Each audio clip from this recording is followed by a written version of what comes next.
This has been a year of extraordinary accomplishment for the Trump administration. This president hasn't even been in office for a year. And look at all the things that he's been able to get done. This is a big day for America.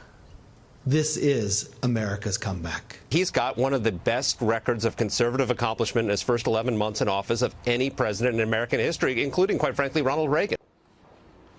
President Trump celebrating one of the biggest legislative accomplishments America has seen in decades. But that isn't his only win this year. So what's on the horizon for 2018? Joining us now is political analyst Ron Meyer. Good morning, Ron. Thank you very much for joining us. Morning, Heather. So big day yesterday. Let's start with that. I mean, no doubt this is the first major overhaul of the U.S. tax system since 1986. And they were pretty happy yesterday. Yeah, and they should be. Here's the thing. Most Americans don't really understand how good this will be for them because the media has convinced them that everybody in the middle class is getting a tax increase. But if they go even to the New York Times website or the Washington Post website, places that are no friend of the Trump administration or Republicans in general, use their calculators. See if you're getting a tax cut. The truth is, even in high-tax states and high-tax areas like where I live in Northern Virginia, the vast majority, more than 90% of the people, are going to see tax cuts. And so go do the math, do your own homework on, and people are going to realize they're getting money in their pocket. We're already seeing companies like AT&T and Boeing saying they're reinvesting in their workers and in capital. It's great news. I know. And a lot of the Democrats, their talking points are coming from what they think is going to happen down the road in 2027. And they will be partly responsible if they don't vote to continue the tax cuts at that point in time, the individual rates. If Democrats run on this in 2018, they will lose the biggest opportunity they've had. This is a great issue for Republicans. Yeah, and it's coming at the same time that the economy is booming. I mean, what, 2.2 million jobs created, a 3.3% GDP growth. That's the highest since, I did that yesterday, since like 2004, I think, something like that. Right.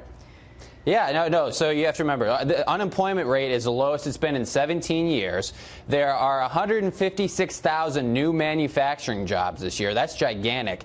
There's $6 trillion of new value in the economy. The Dow Jones Industrial Average is up more than 5,000 points. So we're seeing an economic boom in this first year. If Americans ask themselves, are they better off than they were 1 year ago? The answer is unequivocally yes in almost all circumstances, whether you're in rural America, the Rust Belt, you're into the suburbs, you're downtown. We're seeing a rejuvenation in the American economy. Yeah, and it's not just the economy. In terms of foreign policy, a story that just isn't getting the coverage that it deserves is crushing ISIS overseas as well. That's right. So we've seen ISIS be totally crushed and now having to flee to Africa in most instances. And here's the big win, is that they wanted President Trump to send 80,000 troops into Syria. And he said, no, we don't need it. We can do it with 3,000. And they were able to do what they needed to do to finish off ISIS with many less troops, endangering many fewer Americans, and not keeping America entangled in the Middle East. So not only is he defeating ISIS, he's making sure we're not entrapped in the Middle East any longer. So it's a win for both non-interventionists and people who want to make sure we're defeating terrorism. Yeah, and hopefully that's just beginning as well. Also back at home, the Supreme Court nomination of Judge Neil Gorsuch, but not just the Supreme Court that he's making a difference with.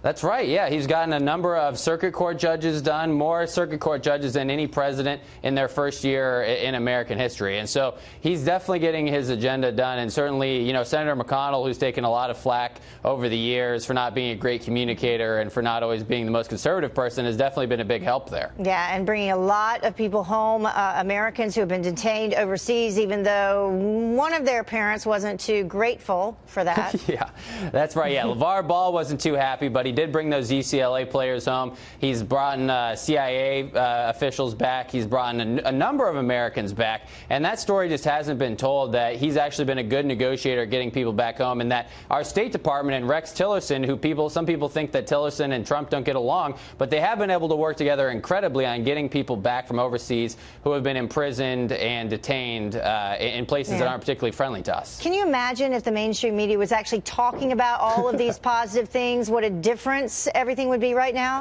It's amazing. I mean, and the approval ratings would be a lot different too. Yes. I mean, this is the thing. And this is the impact that the media does have, and also, by the way, I think that drama does have. If you take out some of the tweets that cause drama, if you take out the Roy Moore election, and you just make your messaging about these victories, I think we see a total change in the popularity of this administration and the Republican Party. Well, it's a great way to end the year, talking about all the positive things. Ron Meyer, thank you so much for joining us this morning. Thank you, Heather.